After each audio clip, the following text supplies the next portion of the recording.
And so there's a lot of strategies. There's not a single solution. There are many solutions that create a big solution, and you have to work at it. So because we have saved the county so much money, they were generous enough to help pass a bond. And the idea was to build a one-stop shop for the most acutely ill that keep cycling. More than 2 million arrests in the U.S. each year involve people with serious mental illness, half of which are homeless at the time of their arrest. Judge Steve Leifman of Miami-Dade in Florida will discuss the essential elements necessary to create an effective system of care that ultimately will transform the mental health and criminal justice systems and make jail the last option for people with SMI, not the first. And it works. Judge Lifeman is our guest. Welcome to our podcast, Schizophrenia, 3 Moms in the Trenches. From the place where schizophrenia and real life collide. East Coast, West Coast, Middle America. With Miriam Feldman, Mindy Greiling, and Randy Kay. This is episode 82. We have been waiting such a long time to have our guest on. We're going to bring him on very, very quickly. The title of this episode is Ending the Criminalization of Mental Illness.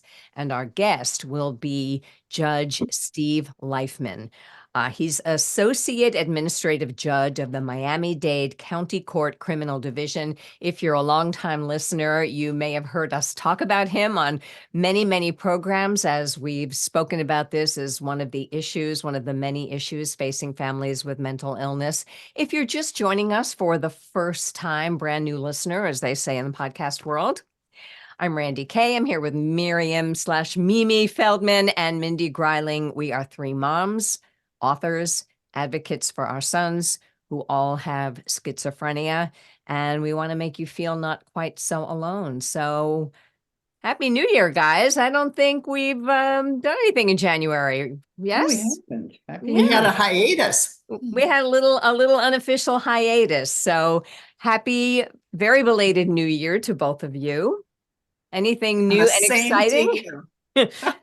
Anything briefly new and exciting before we bring on Steve? Nothing terribly exciting, but our daughter came this past weekend to Minnesota for her very first lutefisk dinner. We are not Scandinavian and we are not Lutheran, but we went to a Lutheran church. Everybody had on their Scandinavian sweaters, and she had lutefisk for the first time because she managed to avoid it all these times.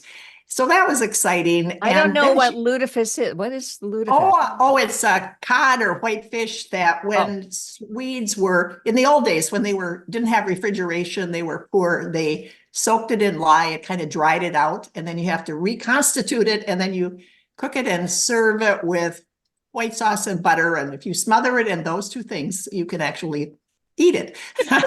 But then she was home then for 4 days, and she did observe that her brother was very challenging. You know, we're kind of into first world problems now. We aren't dealing with jail anymore, although Jim has been there 3 times, and we are still waiting to expunge his record, which he will become eligible for in August from the last time he was in district court charged with a felony.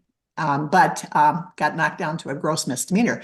But Angela, the caregiver that we've discussed a few times, was worried and felt like she should be taking notes on what's going on with her brother because he's had dizziness and falls and some seizures, which we're not sure if it's inner ear or if it's a mixture of his clozapine and anti-seizure medications. But in any case, we had the high of Angela being here, the lutefisk, and then the constant worry that we have. And she shares more now that she's older about her brother.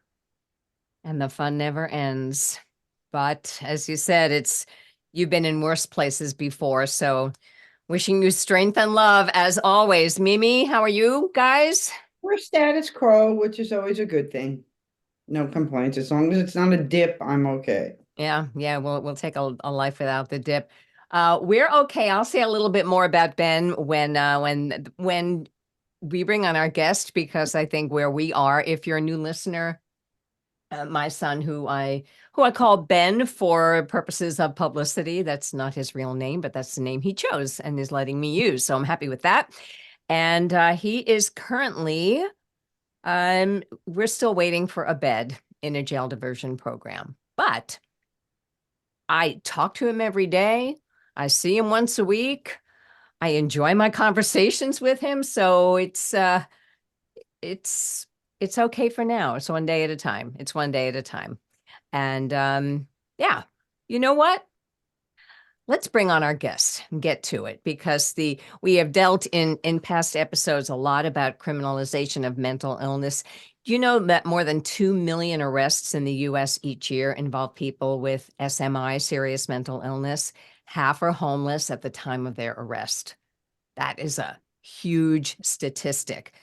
As a result, we've got some untrained and unprepared stakeholders in the criminal justice system. And as we did on our episode with Elisa Roth, who wrote an entire book about this, among other wonderful books, they're navigating a really scarce system of care for people with mental illness. Everybody we've spoken to has said you have to speak to Judge Steve Leifman, the Associate Administrative Judge in the Miami-Dade County Court Criminal Division. Many awards, many accolades, and subject of the documentary, The Definition of Insanity, which appeared nationally on PBS on April 14th, 2020. We are really going to talk with you, Steve, about your journey into the mental health system, how it got there, and what you've been doing to help in Florida. And we're hoping all the other 49, well, in Miami-Dade County, we're hoping all the other states and counties will listen and learn. So welcome to the podcast. Thank you so much. And before I get started, the lutefisk sounded like gefilte fish, and we smother it with horseradish to make it edible. So we all have our quirky Exactly. things, our quirky things. Yeah, well, that you have to smother some of these things or you can't eat them. Also, before we start, I have to say, I was, of course, impressed with everything you've done, and I hadn't realized how many awards you've gotten until we were preparing for this meeting. And I've never met anyone that got an award from the Pope that you got just last fall. So could you just tell us a minute about that? Did you go over there to receive it? No, they delivered it here through the Archbishop. It was pretty humbling, and you don't do any of this for any kind of award, but I will say that getting recognition from the Pope was a real highlight, and it also opened more doors for us to be able to continue the work. So to get that kind of blessing, you might say, from him, that this is an important area, made it that much more worthwhile. Our Archbishop here in Miami-Dade, Archbishop Winsky, is an amazing human being. He nominated me apparently for this recognition. I had no idea. As I tell my friends, not bad for a Jewish guy.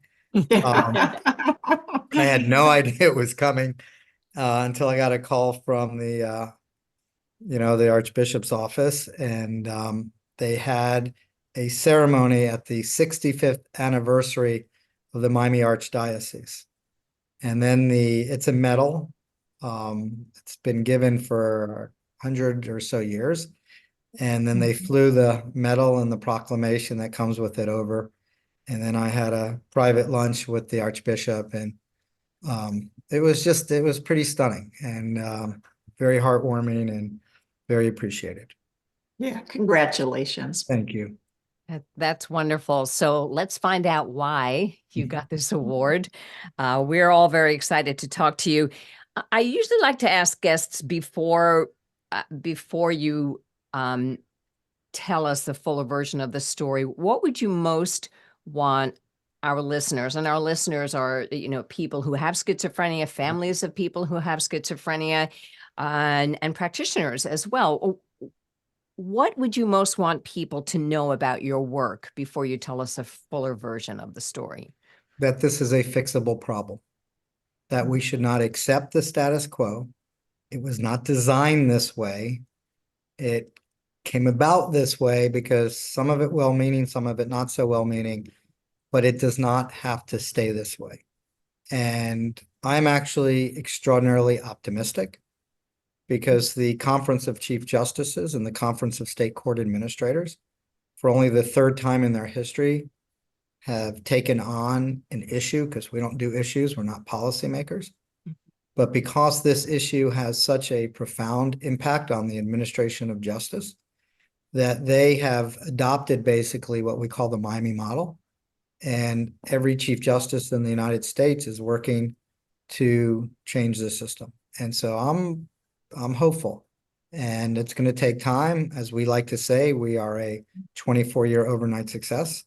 I don't think it'll take that long because we now have a model, we have data, we have research, and we're teaching other courts how to work with other policymakers to make it happen. And I am in an airplane about once a week, meeting with chief justices who are holding these statewide summits, and they're bringing their governors and their speakers of the House and Senate presidents, and they're working together to modernize and reform the system. So we don't have to accept it.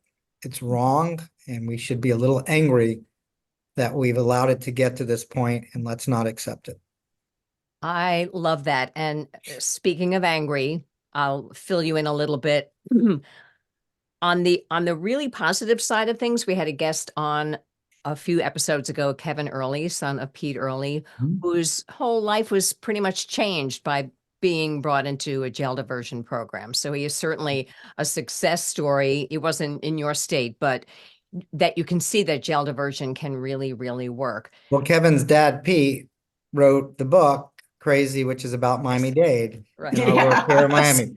So I'm very familiar with Kevin and Pete and our dear friends, and I just have such respect for the two of them. And absolutely, Pete helped put us on the map and helped us get to where we are. And so those of us who have read that book, and many of our listeners have, know what challenges you had to work with and how far you've come. Absolutely. So to put it in the other end of the perspective, I currently have a son who, for the first time in his life, is not in prison, but in jail. It's pre-trial. And he has been there without any, obviously he hasn't had a trial, he's not convicted of anything. He's been there since August 2nd. And it took a while for each court date. And then we had some work to do. We collected letters of reference about his character, and everybody came through with them. And a couple of court dates later, it was approved by the prosecution, or intended prosecution, and by the state, I guess, by the state and by the judge. Everyone said, yes, now we just need a bed to open up. Well, he's 13th on the waiting list in a facility that has 26 beds. And he went back to court today, and they're like, well, we hope we don't know. Your next court date is April 2nd in case you don't get a bed yet. So he's really trying to be positive and say, I'm doing my best, but and he's safe and he's sober, and I'm very grateful for both of those things. But I'm grateful that my state, Connecticut, has a jail diversion program, but it is difficult to deal with the lack of bed space. Yeah. So that's kind of where we are. So tell us about what brought you to this work, and tell us what you were facing and what you did about it. And then we'll just let the conversation flow. So first, I'm sorry you're going through this, and I'm sorry Ben is going through this. It's unfortunate. Part of what we are doing is educating judges. I co chair a national organization called the Judges Psychiatrist Leadership Initiative. And we have been training a judge and a psychiatrist in every state to do ongoing training to teach judges and policymakers how to make changes. And one of the things that we are teaching them is that you don't want to leave people with these serious illnesses in jail too long unnecessarily, because the data is bad, that it makes people worse. the percentage of people in jail and prisons with serious mental illnesses that have serious histories of trauma is huge. And many will get re-traumatized while they're in custody too long. And for people that are low to moderate risk of reoffending, longer term incarceration actually makes recidivism much, much worse. And so they don't realize that in some ways that they are endangering public policy by doing things the way they're doing it, not improving it. And so part of this is educating people that want to do the right thing, how to do it in a way that'll be more effective and enhance our public safety, not endanger it.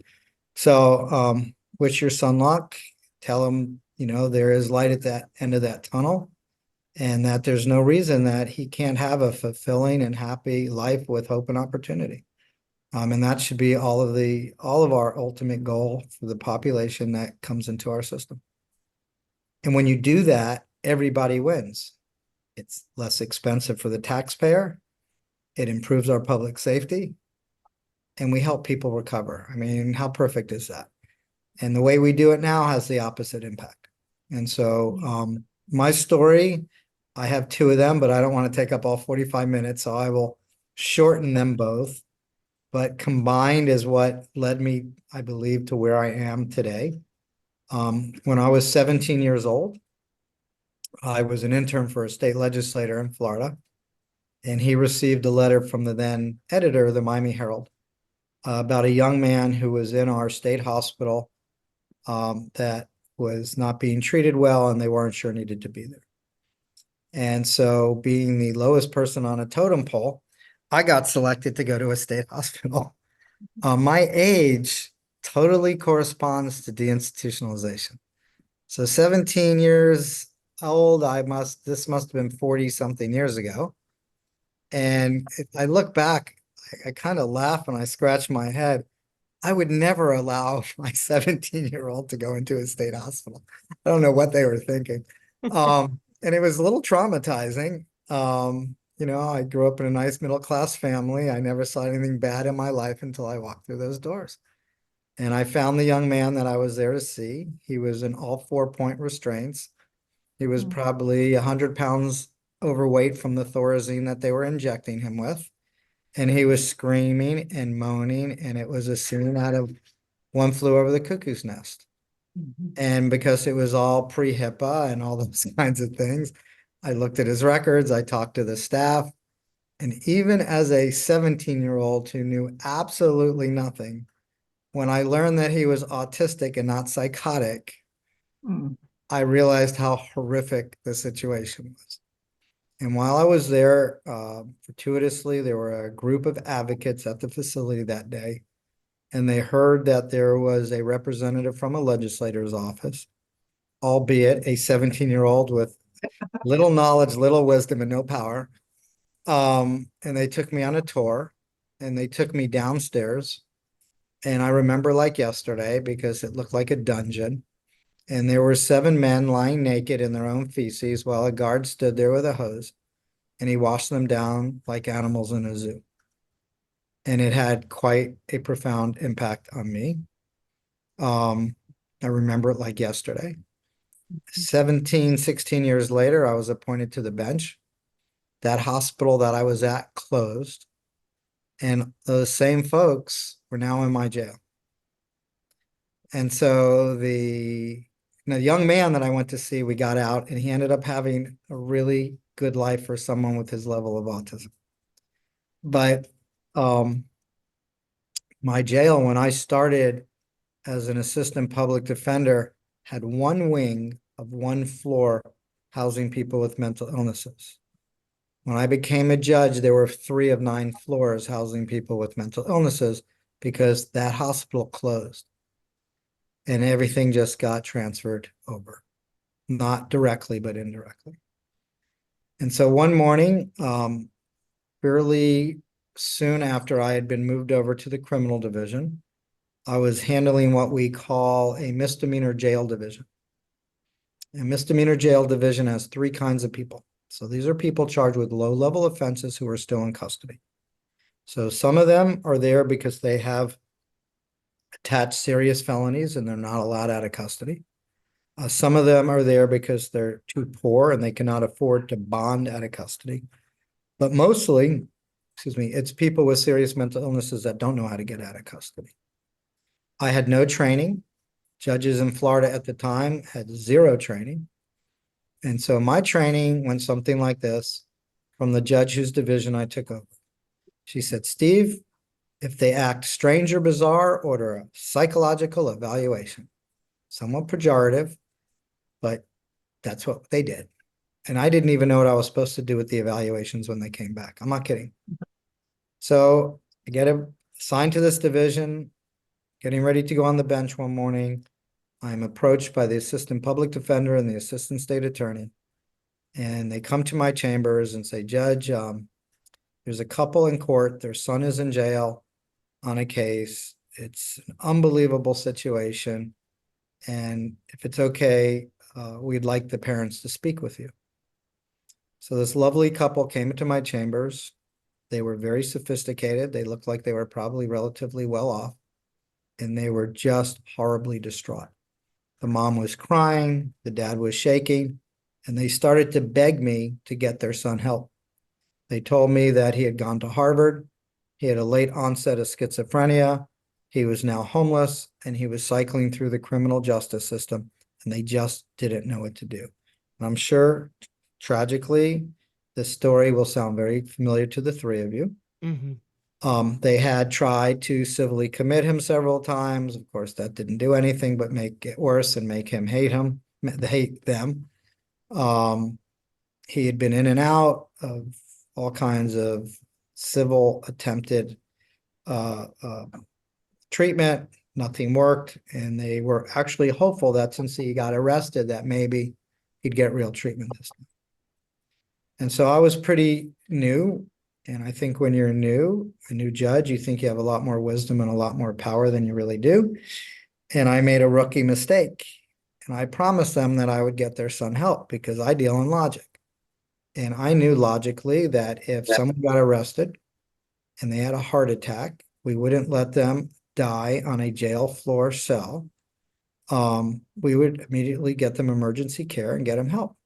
So logically, I concluded that if someone got arrested and they were in serious crisis, we wouldn't let them die on a jail floor cell. We would get them treated immediately as well, because that would be the humane and logical thing to do. Well, turned out I was pretty naive and wrong. We were allowing people with serious mental illnesses to die on our jail floor cells. So we started to go back into the courtroom and the mom stopped me and said, Judge, there's one more thing I need to tell you about my son. She said, not only is he brilliant, but respectfully, he probably knows more about the mental health system than you do. Which I looked at her, I had no idea what she was trying to tell me. And I think she thought that the lawyers had told me the whole story. They had not. And I looked at her and I said, excuse me? And she said, oh, you see, my son is the former head of psychiatry at Jackson Memorial Hospital. Oh my gosh. Yep. And that was my reaction. Whoa. And I was really taken back. And I was more than ever committed to trying to get him help. So we went into the court and I called his case. Now, mind you, I don't remember the exact charge, but I am pretty sure it was some ridiculous local county ordinance that homeless people get picked up on. And I want to intercede there. It's not as nefarious as most people think, because the police also often think that if they can get these folks arrested, they can get them treated. Mm-hmm. They're Right. not doing it necessarily just to clean up the street from homeless people. Right. Because Or if they it's know the cold civil- in Minnesota, when right. it's cold. Correct. Or there's a hurricane coming, here. So anyway, it's not as nefarious as people think. And so he's in on this ridiculous charge. We start to have a conversation and he's great. He's coherent. He's thoughtful. He's more respectful than the lawyers. And, He seems fine, except when you looked at him, he looked like a homeless guy that hadn't bathed in months. And he kept insisting there was absolutely nothing wrong with him, that he did not have any type of mental health disorder. He told me that if I would just release him, he would go see a psychiatrist, get evaluated, and come back. I'd see he's fine. He also told me, which I got a kick out of because he was right. He said, Judge, this is a ridiculous charge. Even if I did do it, no one goes to jail for it. And you have really dangerous people in Miami. So why are you using a cell up with me when someone dangerous should be in here? And his logic was flawless. Mm-hmm. So I said to him, can I ask you a question? He said, sure, Your Honor, anything. I said, I just don't understand one thing. You keep insisting that you don't have any type of mental health disorder, that there's nothing wrong with you. But if that's the case, why would a Harvard-educated psychiatrist be homeless and cycling through the criminal justice system? Well, all of a sudden, he got a look on his face that I will not forget to the day I die. He started cupping his ears. He started, self-soothing himself. And then he started rocking back and forth. And he went into a full-blown psychotic episode. And he started screaming at the top of his lungs. And everything he screamed was in sixes. And he started screaming, Your Honor, Your Honor, Your Honor. You have to have that couple removed. You have to have that couple removed. And he was pointing to his parents. And I said to him, aren't those your parents? No, no, no, no, no. My real parents died in the Holocaust. And they are from the CIA, and they came to kill me. And the only thing that you could hear in that courtroom was his poor mother crying. And the only stupid thing that I had been told to do was to order a psychological evaluation. Now, it took me some time to figure it out.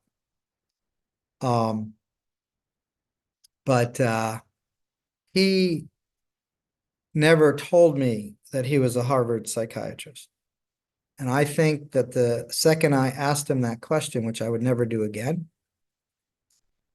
made him conclude that I must have been part of the CIA conspiracy, because how else would I have known that he was a Harvard-educated psychiatrist? It made sense to him, I'm sure, at the time. 100%. And it also scared him, because the one person that he thought he could trust in the courtroom was the judge. And I let him down. And he ended up spending 12 weeks on possession of a dairy cart, all 3 evaluations, because that's what I needed at the time for a competency evaluation, came back and said that not only was he incompetent to stand trial, but that he met Florida's ridiculously high standard for civil commitment, that he was imminently dangerous to self or others. And I was thrilled. I'm like, this is great. I'm going to get him treated. I'm going to be a hero. I'm going to fulfill the promise I made to his parents. I handed the evaluations to the lawyers, and I noticed the assistant public defender grinning, which I knew was bad. And then she says to me, Your Honor, in all due respect, when a lawyer says that to a judge, it has nothing to do with respect. And so I said, excuse me. And she whipped out a Florida Supreme Court opinion that had come out relatively recently that I had not seen yet. And it said that because this was a county court case and it was a misdemeanor, I had no authority to civilly or criminally commit him anyway. And I had to release this floridly psychotic man, imminently dangerous to self or others, back to the street. And so not only did I not fulfill the promise I made his poor parents, I put him at risk, I put the community at risk, and I probably put my job at risk, God forbid something terrible happened. And it was a window to absolutely everything that was wrong with both the criminal justice system and our response towards people with mental illnesses, and to the civil commitment system and the community mental health system that had no clue how to deal with this population. And that's how my story began. All right. So in one story, it reflects so much of the problems that are universal in this segment that we're in. So what did you do? So you went from, so that's your motivation. And obviously you've had a career of making changes. So, what changes did you make? And Yep.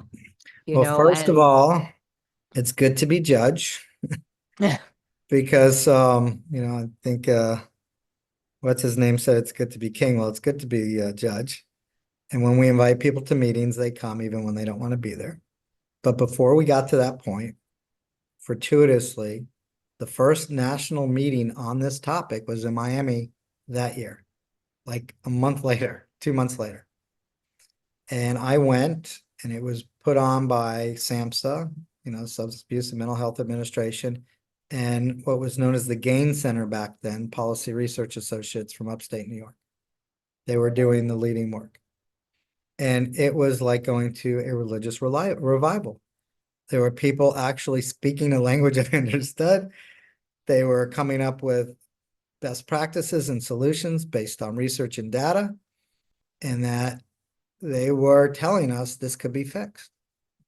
And I brought a bunch of them over to see my jail, talked to them about the problem, and they were kind enough to give me their last grant that year.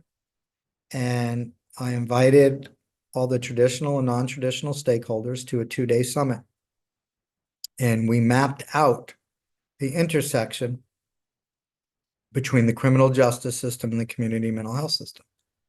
And what we found is that we were embarrassingly dysfunctional, not the people with the illnesses, that we were the ones that needed help more than the people that were sick, because we had a so-called healthy, sane people had designed and developed a system to fail perfectly, and it perfectly failed. And it's very expensive doing it the wrong way. And I remember vividly being in that room for those 2 days, and at one point looking at each other and asking who's more ill, because it was embarrassing. And no one did it on purpose. It's not nefarious. This isn't a system that was designed to torture people. It is just a perfect storm that came together, and we're using the same system that was in place 60 years ago when there were very few people with mental illnesses in the criminal justice system. And what most people do not understand, because this is no one's fault, you can't point fingers to a party, a person, or an institution. And it's not going to be one party, one person, or institution that's going to fix it. This requires a tremendous collaboration between all the different stakeholders and all the different governmental entities. And when community mental health was designed in this country, the individuals with the most acute illnesses were still in hospitals, mostly the psychotic population. And so community mental health was designed for moderately ill people, not acutely ill people. And so when we closed the hospitals, like the one in South Florida, we went to the war on drugs and crime. When we cut back housing massively in the 80s, and when we went to sentencing guidelines, all of this created the perfect storm. And this population ended up going to our communities without a system that was designed to help them. And so what do? We end up blaming the providers who are frustrated because they don't have a system for this population. And even worse, which galls me the most, is we blame people who are sick when we don't offer them the right services to begin with to help them recover. And we punish them. And so we have used a criminal justice model for an illness, and nobody should be shocked. Reminds me of that line from Casablanca, shocking. No one should be shocked that it has failed because it was never designed this way. The problem is there's no one entity or person or institution that's responsible for this. And so this population tends to access the high-end services from every different system. And then they just cycle between hospitalization, homelessness, jail, competency restoration, again and again and again. And everyone's doing their job. Mm-hmm. But yeah, we've talked a lot in this podcast about coordination of care. And so I loved, and we could talk about the problems with the system for another half an hour, but I would love to maybe get to what you did, what the Yep. solution has been, how it works, I know you have more to say about the system, and so do all. No, it was a perfect segue. Yeah. So thank you for moving me because that's what I was going to tell you next. Okay. So what we did is we decided we needed a two-part approach. If I were to do this again, it would be a three-part approach. But we broke into some subcommittees. We met for another 90 days, and we put together a written collaborative agreement. We didn't need any new laws. We didn't even need any money initially. We needed a new system. And we could do it through collaboration if everybody would agree. And everybody agreed, and we started very small. And we agreed to start with non-violent misdemeanor cases. The two-part approach that we put together was a pre and post-arrest diversion system. This was not about developing a mental health court. They're actually not that effective if they're done wrong, and they handle too few people. We wanted a system change. And we wanted it institutionalized so people got used to doing it this way, so you don't think twice ever again about doing it the old way. And that's what's happened. It has been in a complete and total cultural shift. Now, we looked around the country, and to us at the time, the best system for pre-arrest was the Memphis Model Crisis Intervention Team Police Program, which I'm sure all of you are familiar with. 40-hour training, great program. 24 years later, there are other models that may be just as effective or more effective. It's kind of funny or ironic. We're trying to get our law enforcement to look at some co-responder changes. And at first they didn't want to do CIT at all. Now they don't want to give any of it up. So, but they've been heroic. And the pre-arrest diversion has succeeded, and the post-arrest, way past our wildest dreams. We have over 8,600 officers trained at all 36 of our police departments. We have a 9/11 call taker training for 16 hours. We have a 4 to 5 hour training for every police chief and major to teach them how to run it. And then we have the 40-hour training for the patrol officers. And it's a percentage. We follow the fidelity model of CIT. And it's amazing. Since we fully implemented CIT in Miami-Dade, the number of arrests went from 118,000 a year overall in Dade County to 53,000 before COVID. It's lower after COVID, but we don't use that because that's misleading. Our jail audit went from 7,400 to 4,400.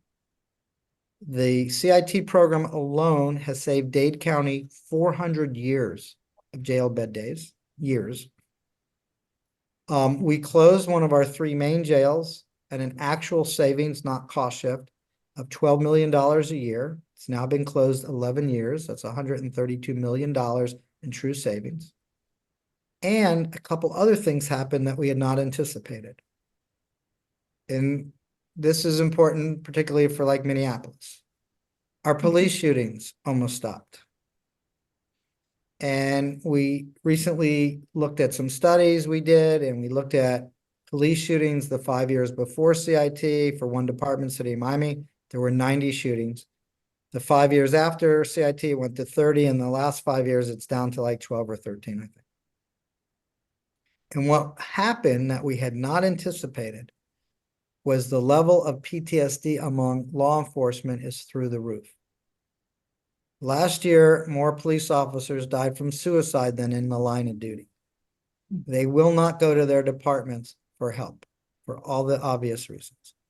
So the woman that runs my program, Hopsy Kaba, who is amazing, she's been running CIT. She works for the court for, 20 years now. She gets about 250 calls a month from police officers for their own personal mental health issues. So not only do they have high suicide rates, they also have high domestic violence rates, high substance use rates, and high divorce rates.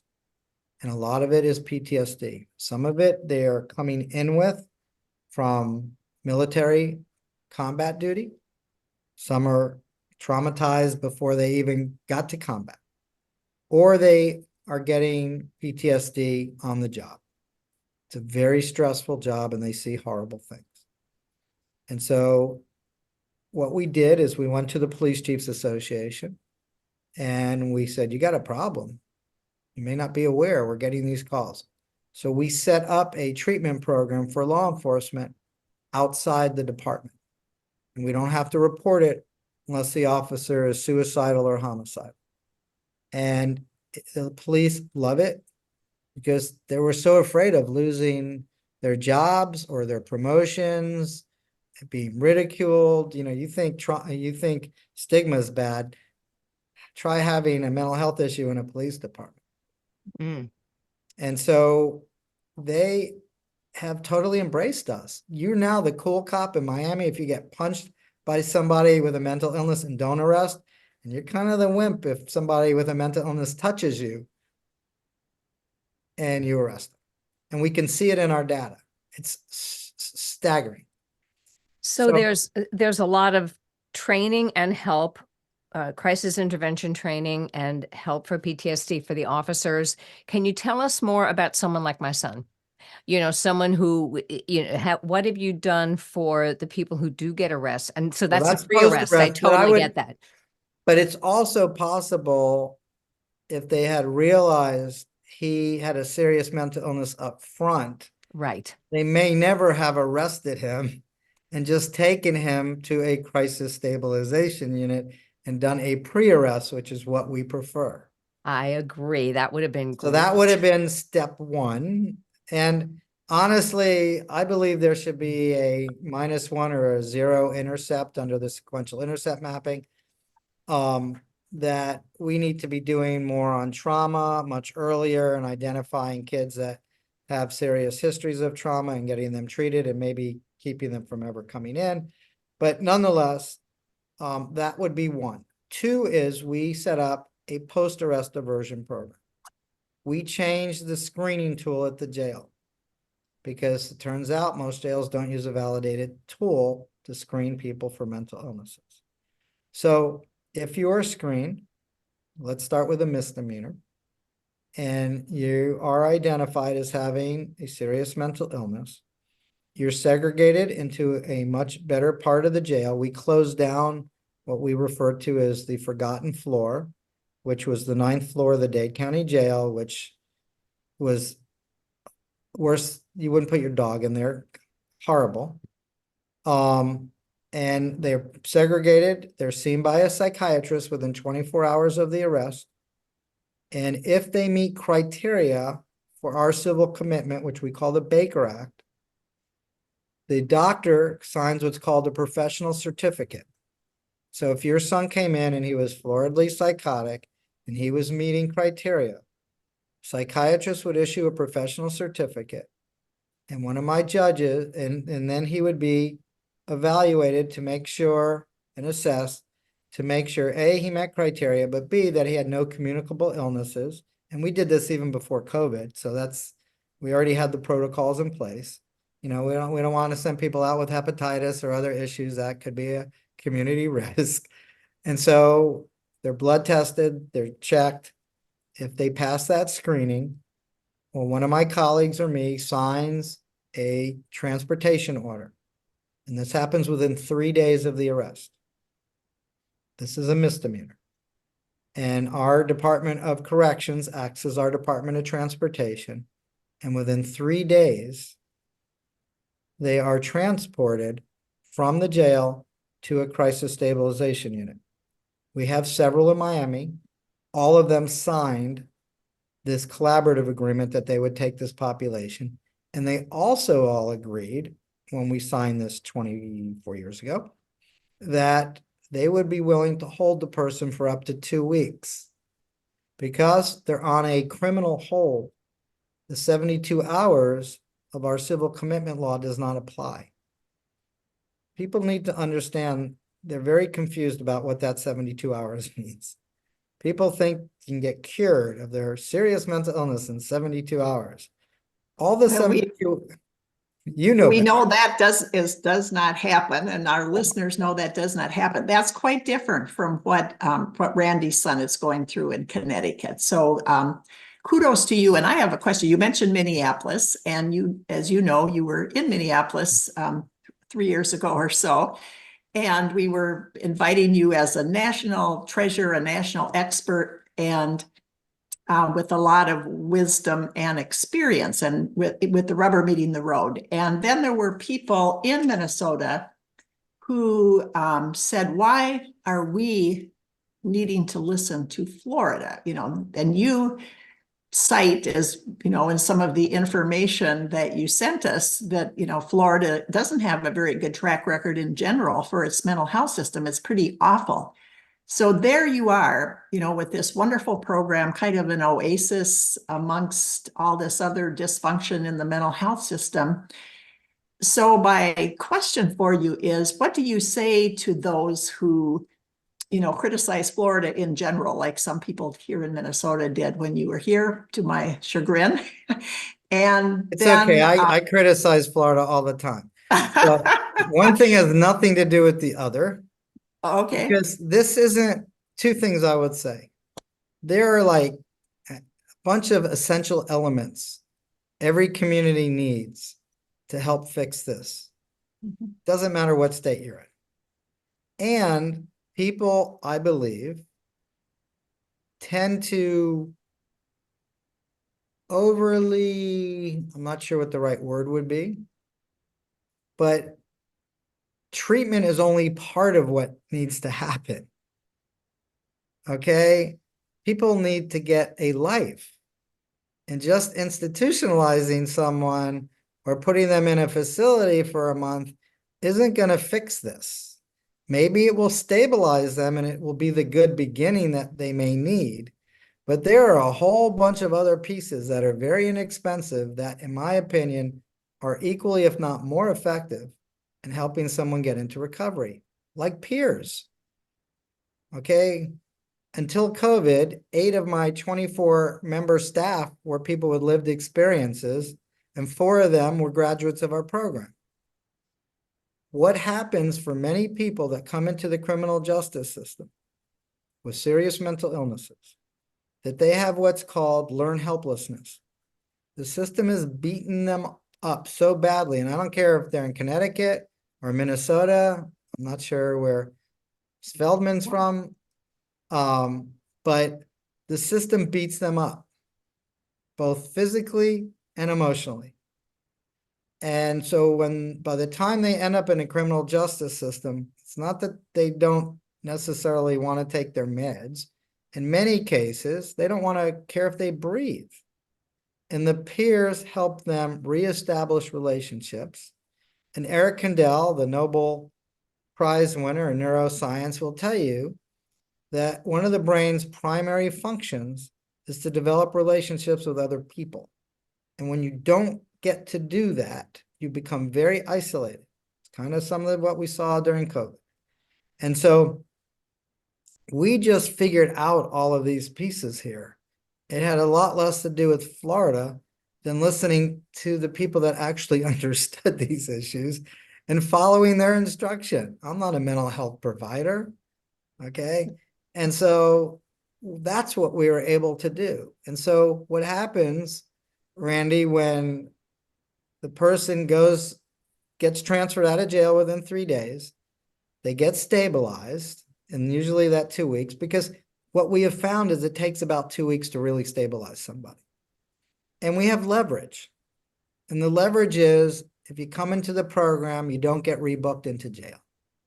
And these people are sick. They're not stupid. They don't want to be in a hospital and they don't want to be in jail. And so all of our staff are trained in motivational techniques. They go over and visit with the person. They're in a much better environment. They're out of jail. They're usually starting to take medication because they don't want to be they don't want to be institutionalized. And then our staff says, look, how can we help you? And if you take the program, which is voluntary, we're not going to rebook you. You're going to go right to court. And guess what? When you get to court, the first person you're going to meet is your new peer. And he just happens to have been where you were 2 years ago. And he's going to have food for you, something to drink. He's going to have your medication. He's going to have your living facility. We've arranged for a place for you to live. He's going to have your medication. We have transportation. We're going to drive you there because the county gave us a car. And we're going to help you start your life over. And guess what? When you successfully finish this program, we're going to drop the charges so that you have no record.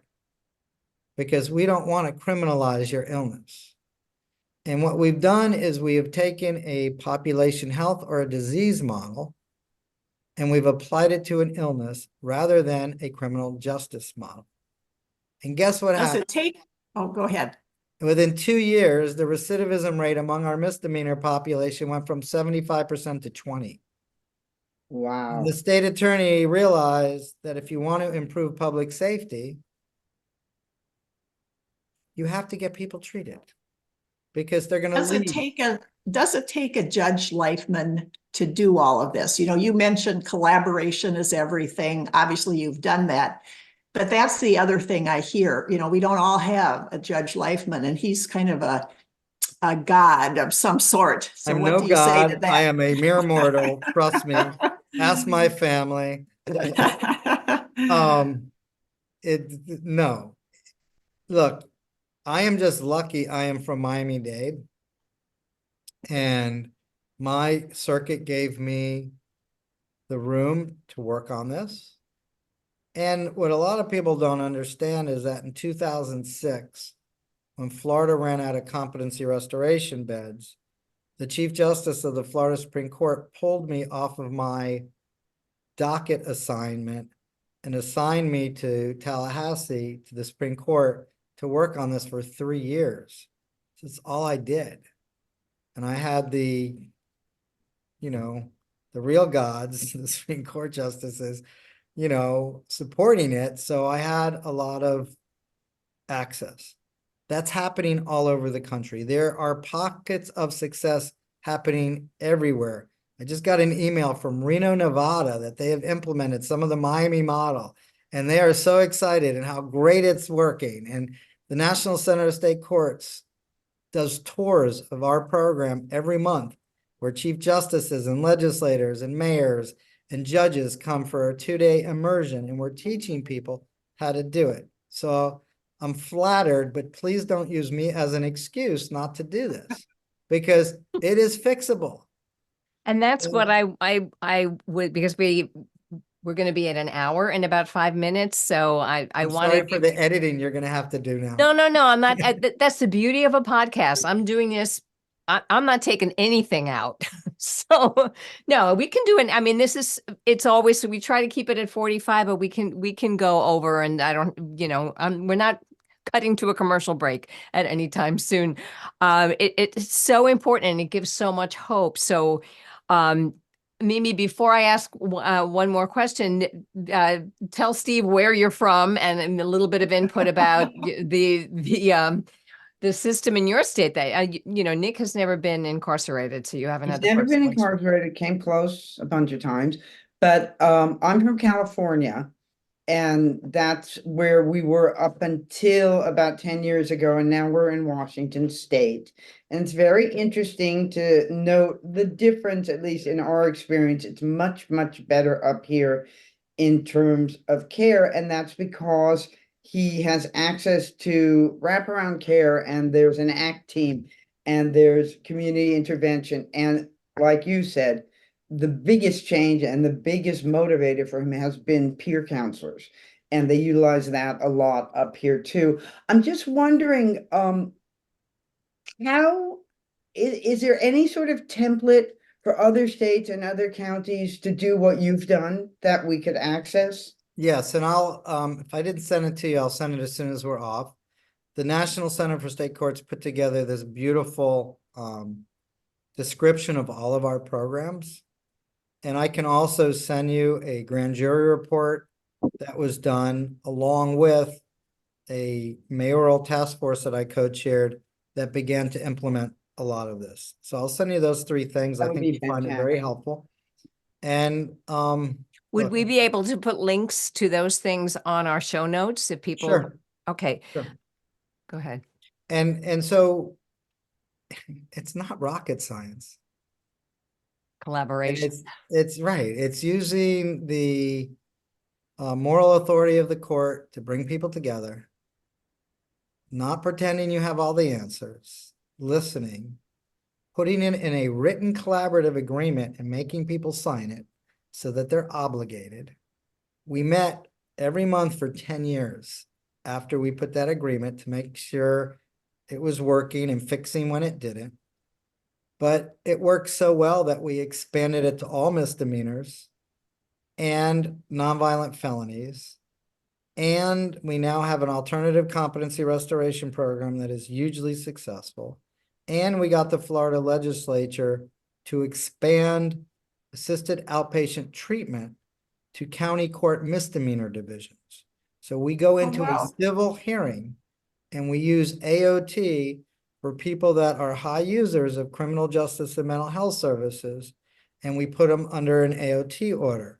And then we put them on a long-term injectable medication that they prefer, that works magic, and they don't drop off after they stop taking a pill or two. And so there's a lot of strategies. There's not a single solution. There are many solutions that create a big solution.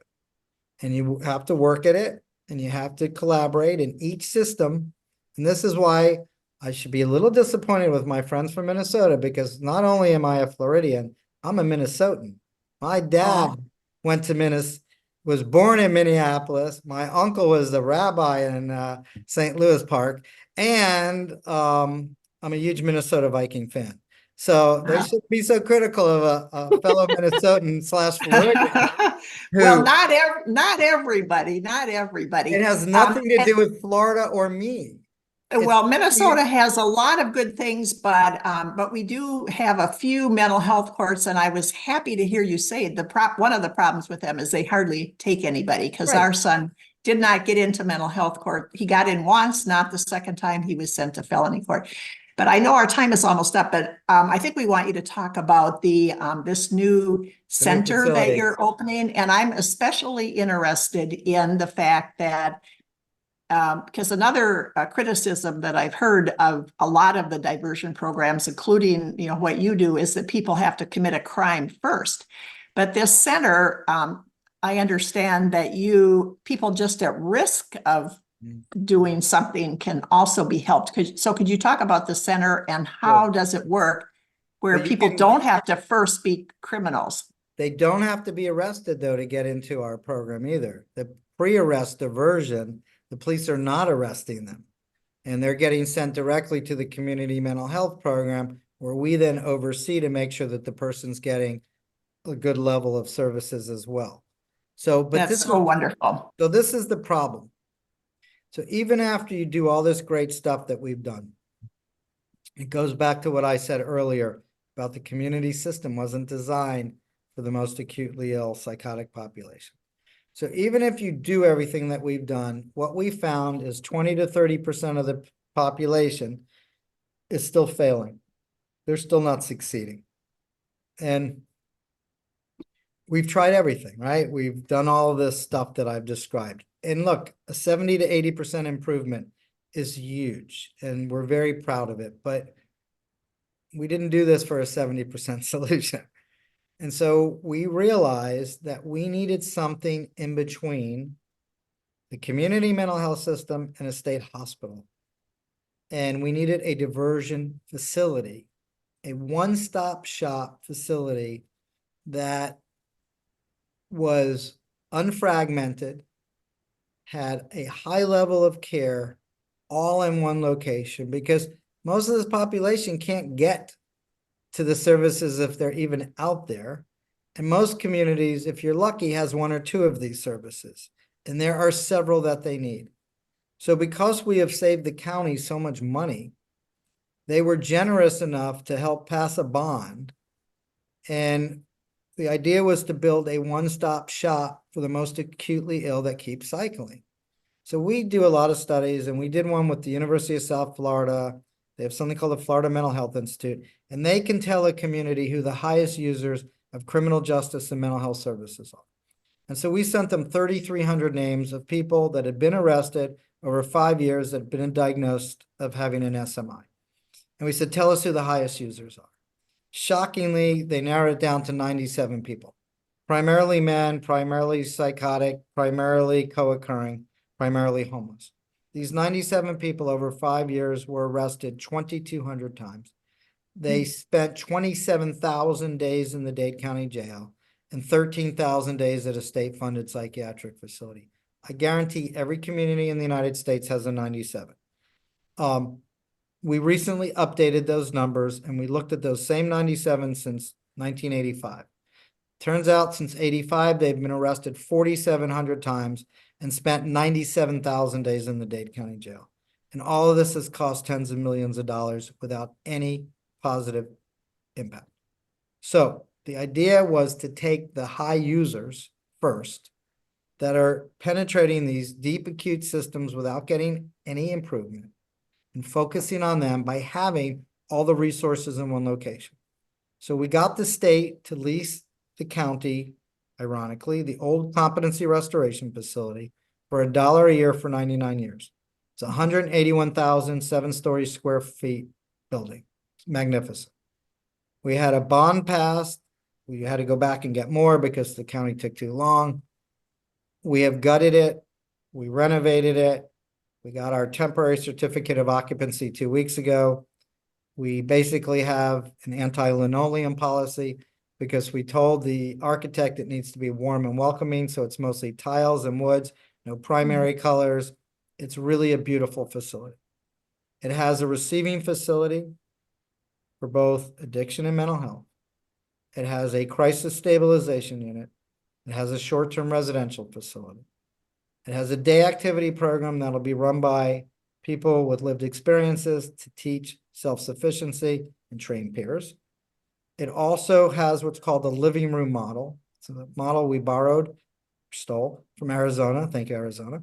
That is an engagement room that are for people that come into the facility, but they don't meet criteria for involuntary commitment. But they want to get help, or they just want to hang out, and we use it to engage. So it's what we call privacy without doors. So there's sleeping areas, but there's no doors. It's pretty neat. It also has a culinary supportive employment program. It will also have a couple other vocational educational opportunities, college degrees, high school degrees.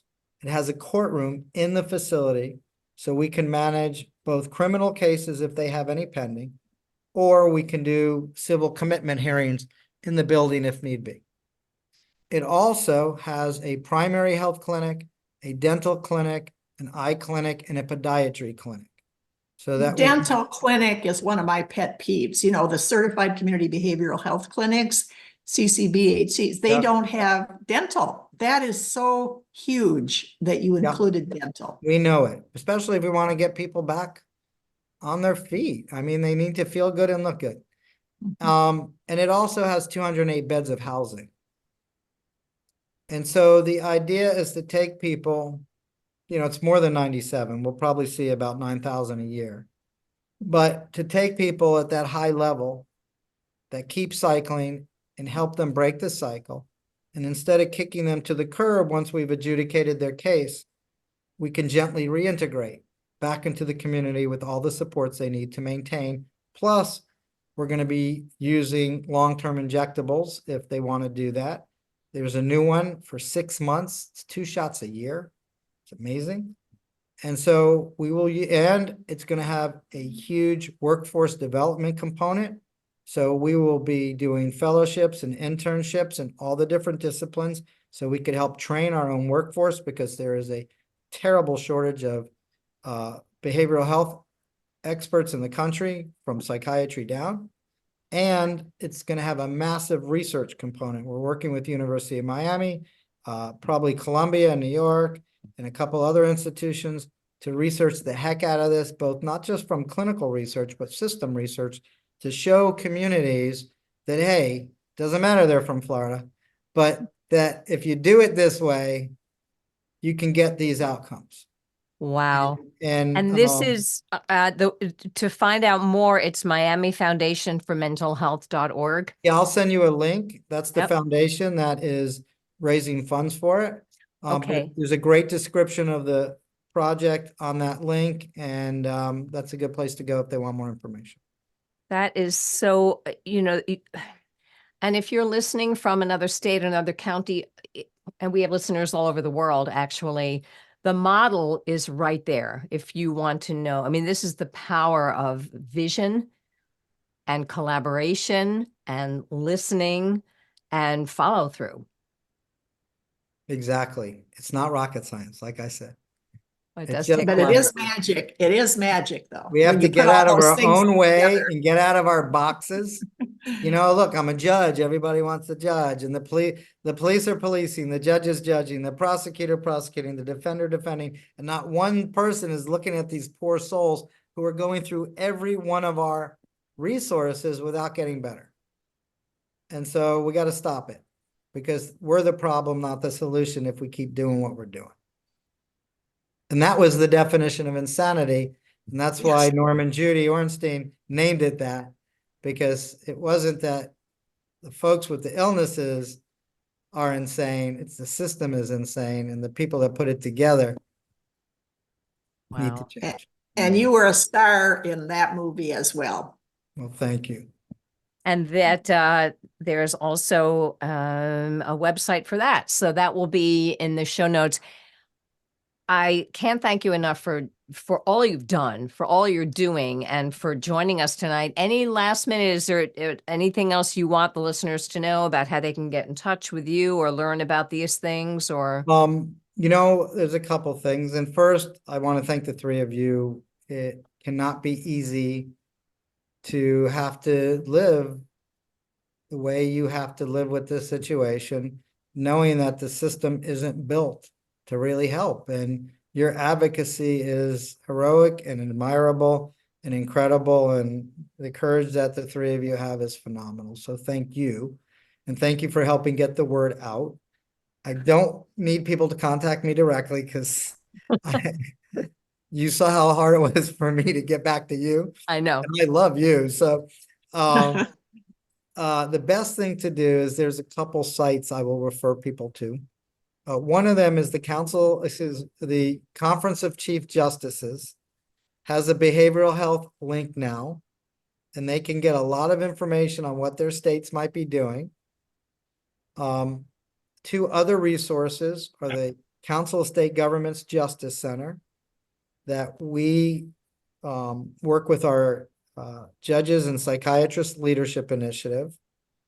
And that's also through the American Psychiatric Association Foundation. And the other is Policy Research Associates. And that's, I think, some of the best work is coming out of these organizations. And SAMHSA is doing a nice job with the Certified Community Behavioral Health Clinics, and BJA is doing a nice job, but we're working with them. And I sit on a committee called ISMIC. It's a federal group. And we're talking about some really cool, interesting ideas on how to scale a lot of this stuff and how to make it easier for people to have a better system approach as opposed to a program approach. And so I'm telling you, in 10 years, we're going to see a very different system. From your mouth to the ears of anybody that can make a difference, and you certainly are. Steve, thank you so much, Judge Steve Lifeman. And you will send us some of those links. It's all in the show notes. If you're on YouTube, I probably put them on the screen as well. Just check the show notes, and those resources are for you. May the sanity spread. What? I'll do it right away so I don't forget. Okay. Okay. All right. Well, have a Thank you great so much. evening. Happy New Year. Although it seems like it was a year ago. And does. good Thank to you see so much. Thank you again. Hey, thanks for joining us for this episode of Schizophrenia, Three Moms in the Trenches with Randy Kay, Mindy Greiling, and Miriam Feldman. To get in touch with us or to learn more about our books, please visit our websites at miriam-feldman.com, mindygreiling.com, or randykay.com.